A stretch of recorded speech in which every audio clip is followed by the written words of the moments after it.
Hello and welcome to France in Focus. Coming up in this edition, Prime Minister Valls finds himself in hot water after flying to Berlin to watch his beloved Barcelona win the Champions League final.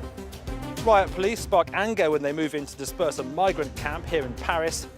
And Anish Kapoor ruffles a few feathers in the stuffier corners of the art world with his exhibition at Versailles. Now, the French Prime Minister has been at the centre of controversy after he flew to Berlin to watch Barcelona win the Champions League final. Valls was born in the Catalan city and he's been a lifelong fan of the club. But the fact he left his party conference to fly to the German capital with his two children in a government plane has caused outrage. UEFA boss Michel Platini has since said he invited Valls there on business. The Prime Minister has volunteered to pay for his children's trip. Valls's squeaky clean image has finally tarnished. The French Prime Minister left his Socialist Party's Congress last week for a Berlin meeting with the president of UEFA.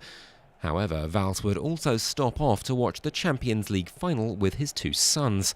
The cost to the French taxpayer for the whole trip? €19,000, leaving more than three-quarters of the country outraged. After 5 days without a word, Valls finally spoke up. If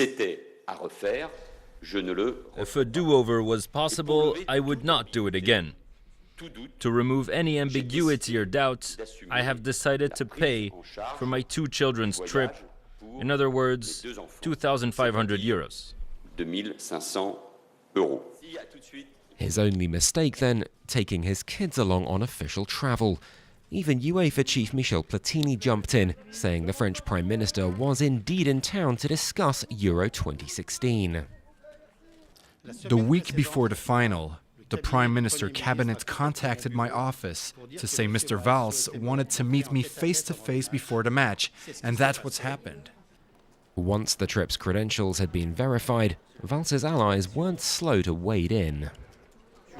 He made a strong symbolic gesture to clean up his controversy by paying back the cost of his children's ticket. Very well, let's move on. That still wasn't enough for the French opposition, though. They weren't willing to let Valls off the hook so easily.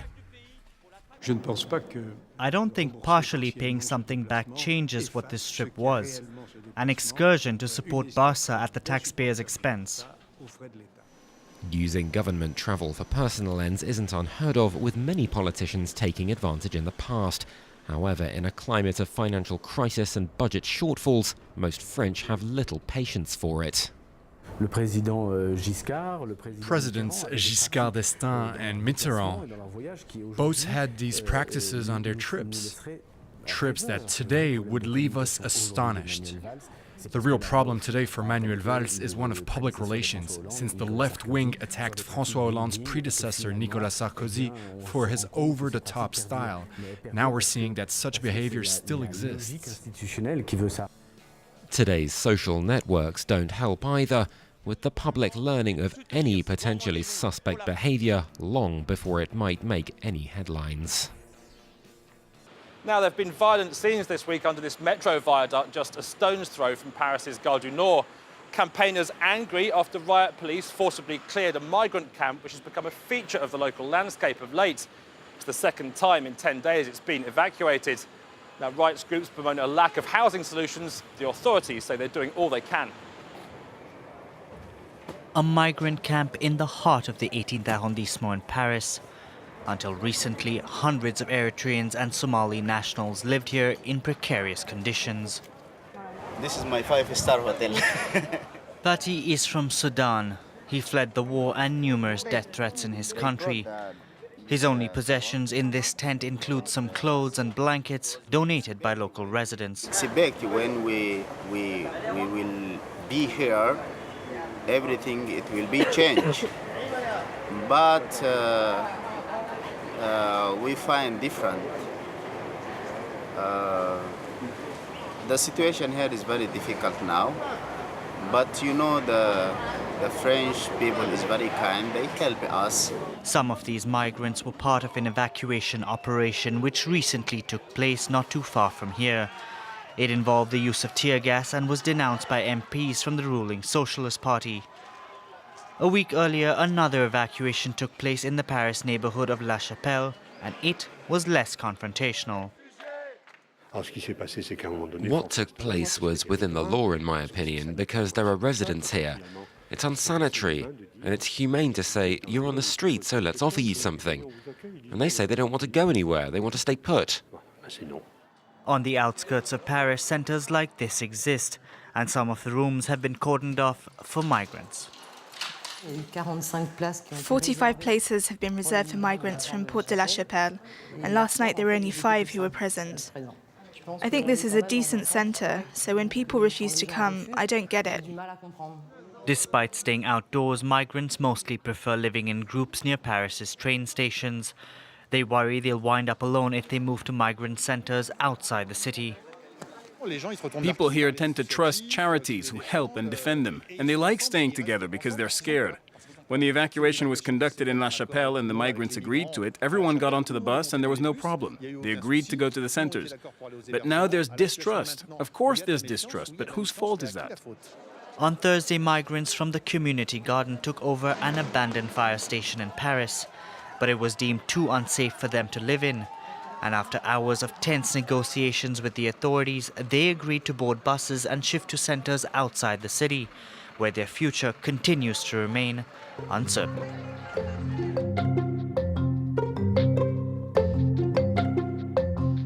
Next up, the extraordinary story of a man who's just been named Entrepreneur of the Year by Ernst & Young. Moed Altrad bought up a failing scaffolding business and turned it into one of France's biggest companies. Not bad for a man born in the Syrian desert and brought up by a grandmother who prevented him from going to school. Against a backdrop of cheers, French flag in hand, Moed Altrad collects his prize as World Entrepreneur of the Year. He'd beaten out 64 others who were in the running.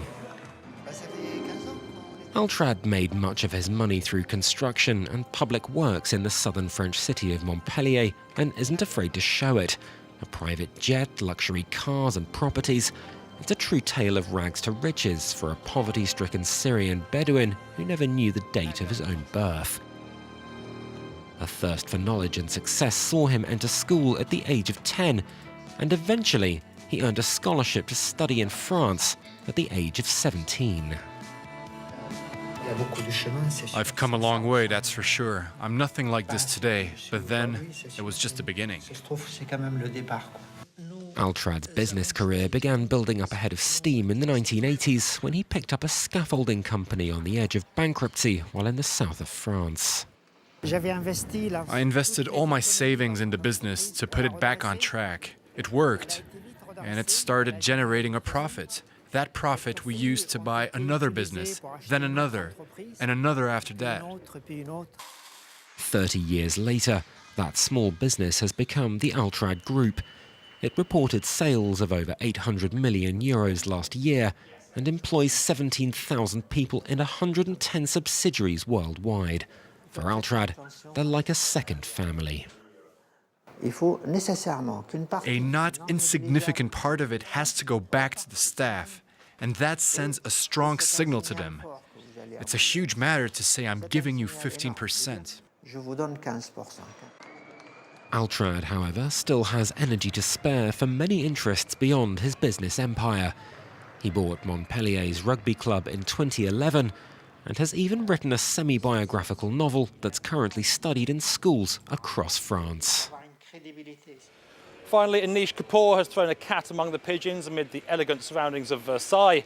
The Briton, the latest contemporary artist to be invited to exhibit at the famous palace, but his sculptures haven't gone down well with everyone. Versailles and its gardens have once again become an artist's playground. This year it's Anish Kapoor's turn, and he's filled the space with his immense works, paying homage to Louis XIV's principal gardener. By sticking to this central axis, I've tried to deal with the idea that one can kind of enter the world of Le Nôtre. Anish Kapoor is one of the world's most well-known contemporary artists, his specialty monumental art. In 2011, his work titled Leviathan took over Paris's Grand Palais and captivated 300,000 visitors. This time in Versailles, he plunges people once again into his universe and takes them to another dimension. The sculpture's diverse. It uses a variety of materials. The configurations are extremely different depending on the works. All these differences in some ways make these works singular because, as well as being beautiful, it's disturbing. The works have been on display for a few days, but they've already caused quite a stir. There's no title for this sculpture, but everyone says it's called the vagina of Marie Antoinette. But is it true? He calls it the Queen's vagina. It's not extraordinary. It represents a kind of gramophone, a big cone. Kapoor stands firmly by his work, despite the outcry for defaming the Queen. I did not say it. Other people have said such things, but I have never said that. Despite the recent controversy, Anish Kapoor's latest exhibition at Versailles remains a visual treat. That's it for this edition of France in Focus. Thanks ever so much for watching, and do join us again next time.